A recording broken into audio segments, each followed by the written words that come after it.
ആ അടിപൊളി. സിനിമ ഏതാ? നരസിംഹം.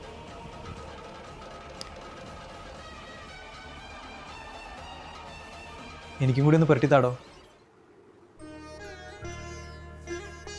കുളിച്ചു കഴിഞ്ഞപ്പോൾ തന്നെ എന്തോ ഒരു ആശ്വാസം, വലിയൊരു പണി തീർന്ന പോലെ.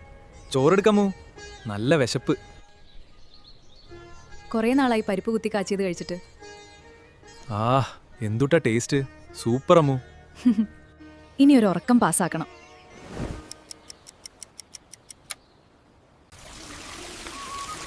സമയം പോയതറിഞ്ഞില്ല. താൻ നല്ല ഉറക്കത്തിലായിരുന്നു, അതാ ഞാൻ വിളിക്കാഞ്ഞേ. ഞാൻ ചായ എടുക്കട്ടെ? ഒരു കട്ടനാവാ.